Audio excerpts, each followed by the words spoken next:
Hello all and a very warm welcome. I thought I'd have a little fun today and just talk about empty tombs. We will remember that Mark's Gospel, likely the earliest, talks about the empty tomb in the short version.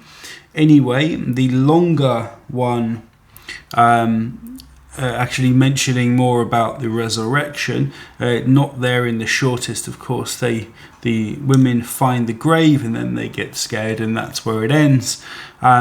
People have often wondered, skeptics obviously have often thought that, well, maybe this might be evidence of Jesus literally being robbed himself, and that the empty tomb might just be an example of a grave robbery. So I thought I'd go through some of the other pagan instances of grave robbery of gods, and the empty tomb kind of motif popping up in other religions, specifically more here now in the Roman, obviously in Greek, which is the backdrop for everything regarding Christianity, really. So here we go. I thought it'd just be interesting to go through some and see what you all think, because this might obviously present a more objective standard for figuring out what happened there in Mark, if we expect that maybe it is somewhat true, and it makes a lot more sense that Jesus's body was just robbed when you think about it. Here we go. Empty tomb and vanishing body narratives in antiquity, a comparative survey. This document outlines a series of pre-Christian and early post-Christian narratives that contain motifs of empty tombs, vanishing bodies, and post-mortem appearances. These stories provide a broader literary and cultural context for interpreting the gospel empty tomb narratives. Each entry includes the story's name, main sources, approximate date, a narrative summary, and whether it qualifies as an empty tomb story. Okay, Romulus, founder of Rome. Source Livy, and Plutarch as well, and Ovid. I won't put the they are all here. Romulus, Plutarch, Romulus 2728, Ovid, Fasti 2491 and to 512. So they are all here. I'm not trying to lie or be dishonest. Date 3rd to 2nd century BCE. Oral tradition, of course, goes back much earlier. Summary: Romulus vanishes during a storm and his body is never found. A man later claims Romulus appeared to him, declaring his ascension to the gods as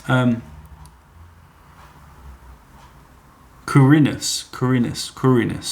Empty tomb, yes, the body vanishes and is never recovered. Okay. So there's a tomb here. Yeah, I don't know if that's strictly a tomb motif, but the body, it says here empty tomb, yes, and the body vanishes and is never recovered. So 2, Aristeas of Proconesius. Apologies, I'm butchering this. I'm usually quite good at reading these very unfamiliar words, but not this today, it seems. Source Herodotus. Histories 4:14 to 15. Date is 5th century BC. Aristeas collapses and is presumed dead. His body disappears from a locked room. He is later seen alive in another city. Functionally, yes. Empty tomb. Okay, his body disappears from where it was laid out for burial. Okay, so similar kind of thing here. Cleomedes of Astapaleia. Source Plutarch again, Romulus 28. The date story likely predates 1st century CE, though Plutarch writes circa 100 CE. Right, so the source itself is pre-1st century. Plutarch writes it 100 CE. Summary: Cleomedes, a disgraced athlete, hides in a chest in a temple and vanishes. The chest is opened and found empty. An oracle declares him a god. Interesting. Empty tomb, yes. Vanishing body from a sealed space. Hercules. Source: Diodorus Siculus, Apollodorus, and Euripides. Date 5th century BC and earlier. Summary: after death on a funeral pyre, Hercules' mortal part is gone.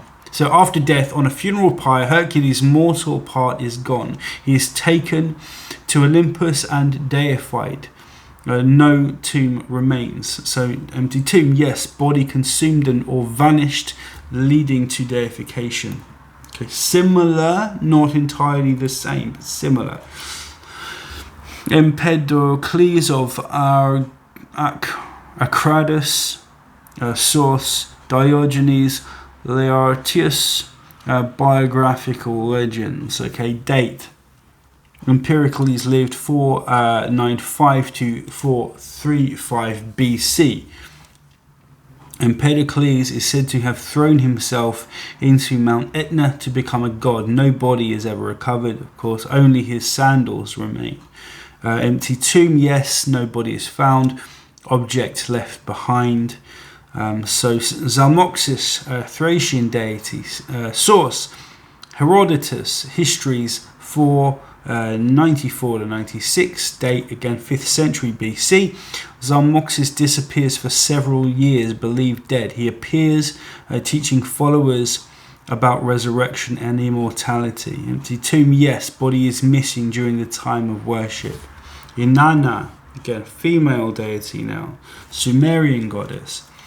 Source: Descent of Inanna, Sumerian myth, date 2000 BC. Her tomb, where bodies were believed either never to be found or to have vanished mysteriously. Hero tombs were bodies where bodies were believed either never to be found or to have vanished mysteriously, often the center of cult worship. Empty tomb, yes, often no body remains, site becomes sacred. Okay, it's quite an important one, that. The Satyricon, widow of Ephesus, Petronius. So Satyricon 111 to 112. Date: now this is post-Christ, according to the official narrative, 60 to 65. A widow secretly removes her husband's corpse from its tomb and replaces it with a crucified man's body. The tomb is left empty. Okay, empty tomb. Well, yes, body removed and replaced in parody form. So this is quite interesting. This might be a...